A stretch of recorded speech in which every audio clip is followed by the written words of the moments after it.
देखिए, आज graphic era में एक तो मॉर्निंग के टाइम पे करियर गाइडेंस सेमिनार यहाँ पे किया गया है, जो बच्चों को मदद करने के लिए है कि उनको भविष्य में कौन सा एरिया सेलेक्ट करना है, कौन से फील्ड में उनको काम करना है।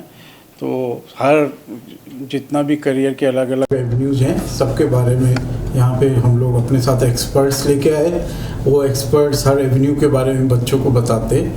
तो मॉर्निंग में तो ये सेशन है, और इवनिंग में इस पूरे रीजन के जो स्कूल्स के प्रिंसिपल्स हैं, तो उनके साथ एक डायलॉग है, उनके साथ एक इंटरेक्शन है।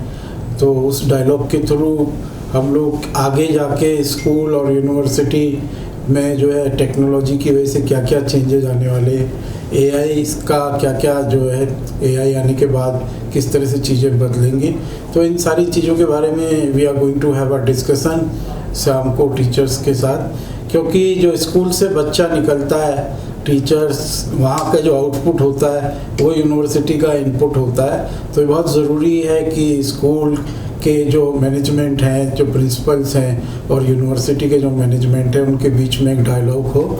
और हम लोग ऐसे भी करते हैं कि यूनिवर्सिटी में हम लोग प्रिंसिपल्स को बुलाते हैं और उनको एआई वगैरह के 1 हफ्ते 2 हफ्ते के कैप्सूल कोर्सेस वगैरह देते हैं, जो आगे जाके स्कूल्स में उन सारी चीज़ों को बच्चों पे वो इम्प्लीमेंट कर सकें।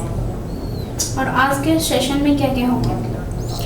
आज के सेशन में शाम को जो है हम लोग पैनल डिस्कशन करेंगे, जिसमें स्कूल्स के बारे में भी वो बात करेंगे कि आगे आने वाले समय में स्कूल की जो एजुकेशन है वो किस तरह से चेंज होने वाली है। और हम उनको ये भी बताएंगे कि आने वाले समय में यूनिवर्सिटी में क्या रिक्वायरमेंट होगी, जो उस हिसाब से वो स्कूल्स में भी चीज़ों को चेंज कर सके। और बच्चों को कौन कौन से करियर एवेन्यूज़ हैं उनके बारे में भी उनको बताया जाएगा। যিসকল ষ্টুডেণ্ট 12 পাছ হয় তেওঁলোকৰ কি অপশ্যন আছে আগৰ পঢ়া শুনাৰ কাৰণে, এই বিষয়ে প্ৰগ্ৰেমটো আমি কৰিছোঁ। আৰু আমাৰ ইউনিভাৰ্চিটিত সকলো ধৰণৰ কোৰ্চ আছে, আৰু আমাৰ ইউনিভাৰ্চিটিত যিকেইটা মেইন কোৰ্চ যেনেকৈ কম্পিউটাৰ ছায়েন্স, সেইবোৰ কোৰ্চত 100% প্লেচমেণ্ট আমি দি আছোঁ লাষ্ট 5 বছৰ ধৰি। গতিকে আমি ভাবোঁ যে আমাৰ ষ্টুডেণ্টে, যিসকল অসমৰ ষ্টুডেণ্ট বা নৰ্থ ইষ্টৰ ষ্টুডেণ্ট, তেওঁলোকে এই ইভেণ্টটোৰ পৰা কথা শিকি আৰু বিভিন্ন কেৰিয়াৰ অপশ্যনৰ বিষয়ে তেওঁলোকে জানে। আগতেও যিবোৰ সেমিনাৰ কৰিছে তাৰ পৰা কিমানবোৰ মানে ষ্টুডেণ্ট সফলতা লাভ কৰিছে? আমি ইণ্ডিয়াৰ বিভিন্ন জেগাত এই ধৰণৰ প্ৰগ্ৰেম কৰোঁ। যিবোৰ জেগাত কৰিছোঁ আমিতো বহুত ভাল ধৰণে আমি হেৰি পাইছোঁ। ধৰক আমি ইমান ষ্টুডেণ্ট আহে, তাৰে কমচে কম 50% ষ্টুডেণ্টটো ধৰি লৈ এডমিশ্যন হৈ যায়। নৰ্থ ইষ্টত আমি ট্ৰাই কৰি আছোঁ, এইবাৰ আমি ছেকেণ্ড টাইম কৰিছোঁ। গতিকে আমি ভাবোঁ যে আগলৈ এইবাৰো আগলৈ নৰ্থ ইষ্টত আমি ভাল পাওঁ। You get additional 10%.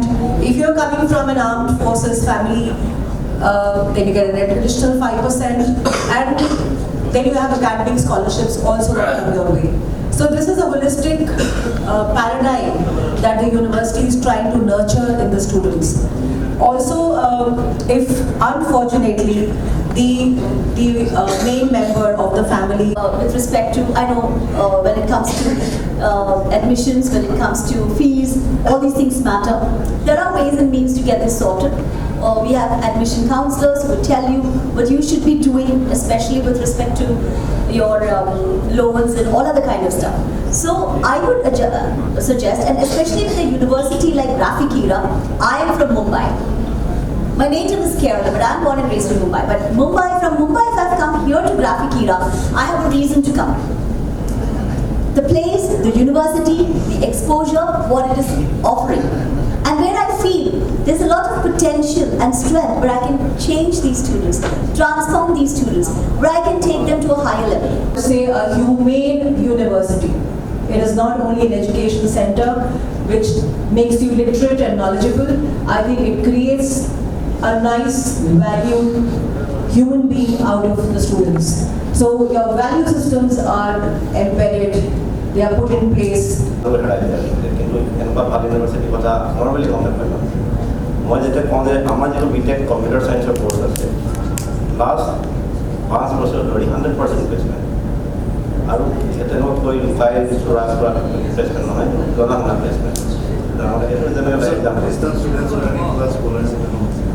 স্কলাৰশ্বিপবোৰ আমাৰ অভাৰঅল এটা হেৰি আছে ষ্ট্ৰাকচাৰ আছে এই ষ্ট্ৰাকচাৰটো চব কোৰ্চৰ কাৰণে ফ'ল' হয় গতিকে কিবা লাষ্ট এক্সামত কিমান পাৰ্চেণ্ট পাইছিলে তাৰ ওপৰত যদি 90% ওপৰত পায় তাত এটা স্কলাৰশ্বিপ থাকে 80% মোৰ পালে তাৰ কাৰণে এটা বেলেগ স্কলাৰশ্বিপ আমাৰ সকলো কোৰ্চতে আছে